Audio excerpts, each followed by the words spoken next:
Hello, everybody, and welcome back to You Exchange, the podcast where I exchange my user experiences to change them, and yours for the better. I'm Jeremy, a mentor and senior user researcher with over 8 years of experience and a background in neuroscience. Throughout my career, I've had the privilege of engaging with hundreds of users around the world, spanning across Europe, the USA, Africa, and India. This has allowed me to deliver actionable insights that have improved user experiences with nutrition, automotive, delivery, and e-commerce sectors. I've created this podcast with the aim of providing my mentorship and educational content, offering actionable tips, knowledge, and guidance in the realm of research, specifically focusing on UX research to anyone having an interest in this area. And I hope that you will find this episode insightful.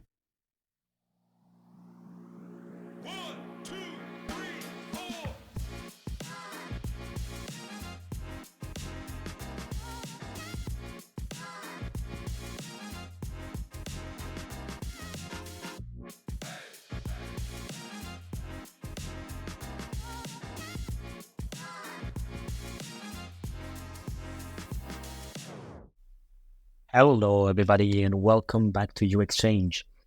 This episode today is going to be the following episode after the previous one that I did on artificial intelligence and its role when it comes to user experience, and it's important when it comes to user experience.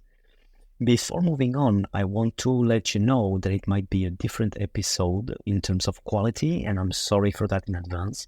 I'm without my setup right now, but I didn't want to miss on any episode, at least this week. It will not be 2 episodes per week this week, because I will be traveling and I will be without my setup. But I thought I need to make this episode nevertheless. So we're gonna resume where we left off. And last time I covered some aspects related to artificial intelligence and how to use it when it comes to user experience research and the overall design thinking process and user experience process overall.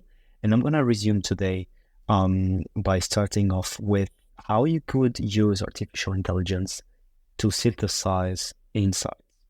But before that, maybe we can talk about synthetic insights, synthetic user data. This is a theme that has gained popularity in media when it comes to user experience, and I thought it would be interesting to address the topic at least. So what is synthetic user data? Synthetic user data is just data that doesn't come from real users, but that is synthetically generated based on an artificial intelligence language model that would provide you a plausible answer to your question. So, for instance, if you say, my research questions are, is the flow from cart to checkout easy to use, easy to understand, and to follow, then you can input that research question inside a language model, including your script, and the language model will happily provide you with synthetic user data. So this poses some interesting questions for us as user researchers, because what we want is to gather user data. And in the end, synthetic user data is still user data, but it is relayed as, let's say, it's an agglomerate of the most plausible and the most frequent user information that you would have in a certain scenario. My take on this is that I wouldn't be black or white. I wouldn't say don't use it because it's not real user data. I think it still could have some value, but I would be really cautious. If what you need, because I always consider triangulation and having as much data as possible from various sources and various angles when possible, and when the requirements of your study, the costs and the time allow it, because if it's not the case, you can also take decisions based on only one source of data, and that's okay. But imagine you have all the money in the world and all the time in the world, which is never the case. The best is to allow for various sources of input, and this at various stages of your design and of your research. Various stages, meaning not necessarily talking to real users. For instance, when you're actually wrapping up your designs and you want to move to the next step and see if there is any, let's say, quick fix that you should bring to your designs before presenting it to users, there are some methodologies you can use that don't involve actual end users, and they are currently being used in user experience design field, such as heuristic evaluation, expert review, user experience qualitative assessment, and so on and so forth.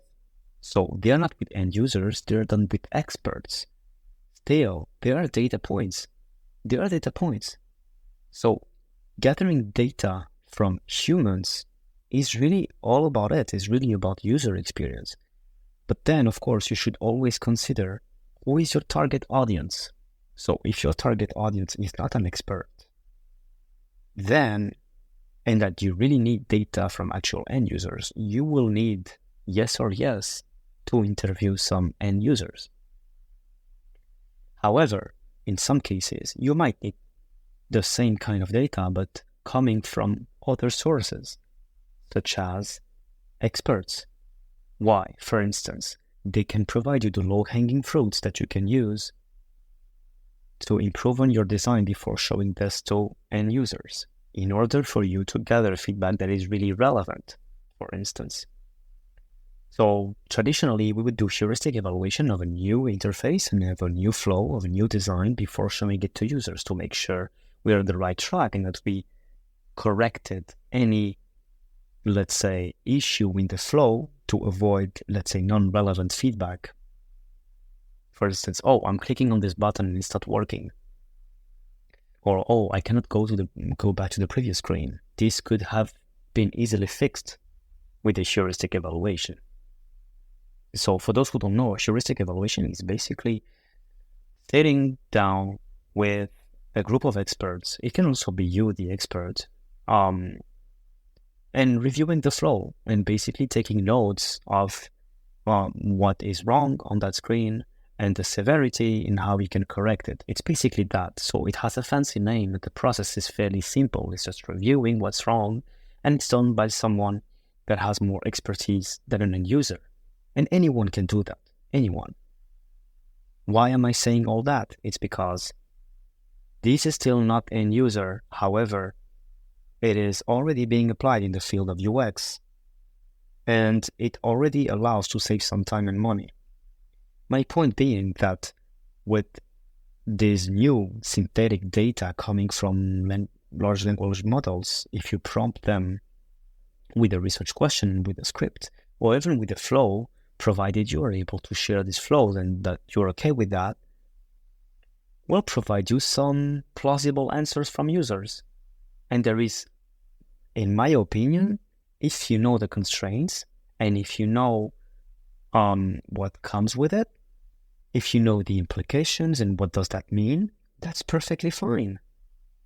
For instance, it could help me answer the question of what would the most common and typical user say about that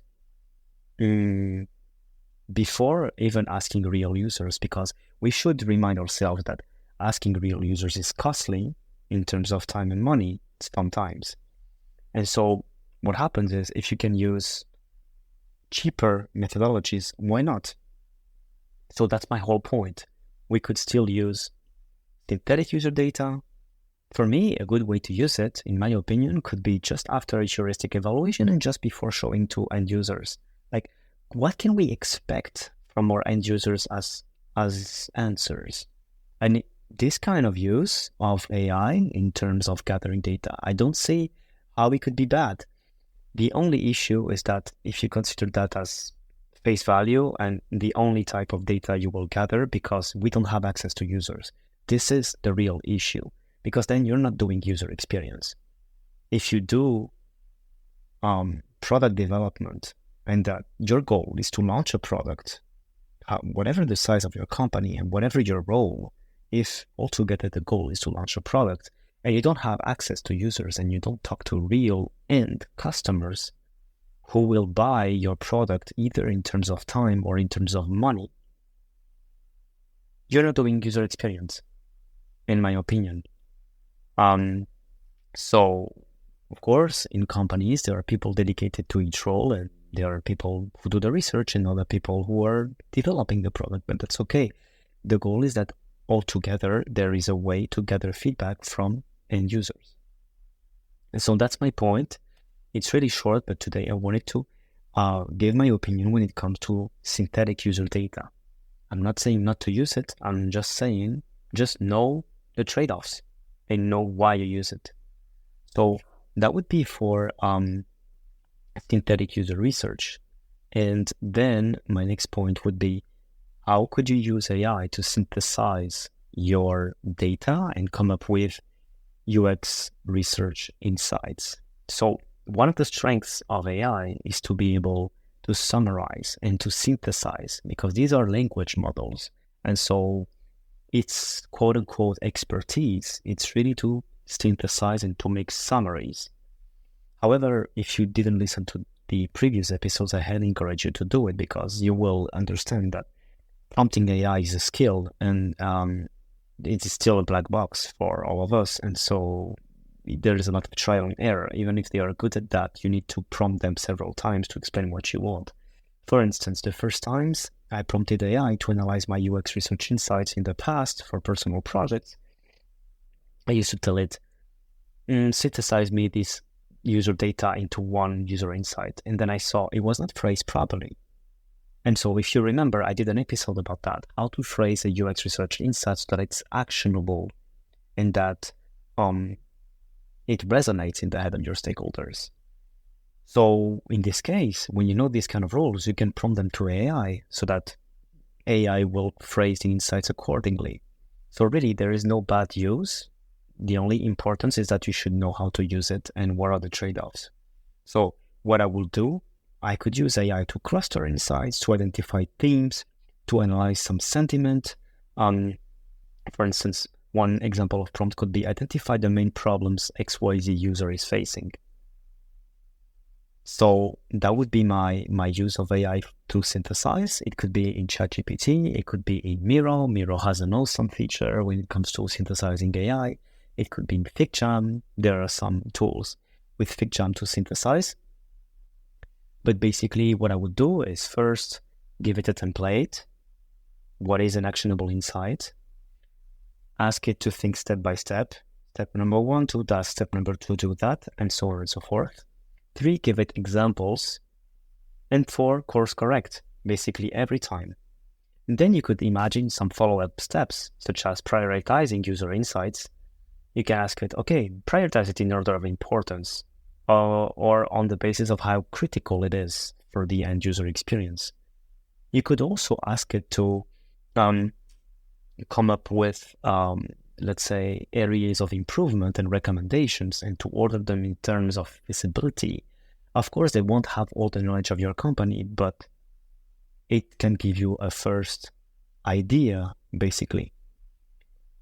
But of course, the importance here is always to use critical thinking and not taking what AI is giving you as a face value, basically. So I would do that. I would give some user data to large language models, ask it to synthesize in a way that is actionable, coming up with recommendations, and sort it. And then you can also ask to give you some artifacts. It can be to craft some personas. It can be to craft a user journey, user stories, or product goals, goal statements, basically. And then on this basis, you could use it as a basis for you to iterate. I always like to see that this way, use it as a basis to iterate. So that was it for today. It was super short, but I hope you learned at least one thing. And if it's the case, please subscribe and share it. Thank you. Bye-bye. And that's it for today's episode. Thank you everyone for joining me today on New Exchange. I hope you found today's episode insightful and valuable. Make sure to subscribe in order for you not to miss the next episode. Share it if you liked it and leave a review. Thank you for your time and attention. If you have any questions, comments, or suggestions for future topics, feel free to reach out directly to me. You can find all the details in the show notes. And see you in the next episode. Bye-bye. Yo.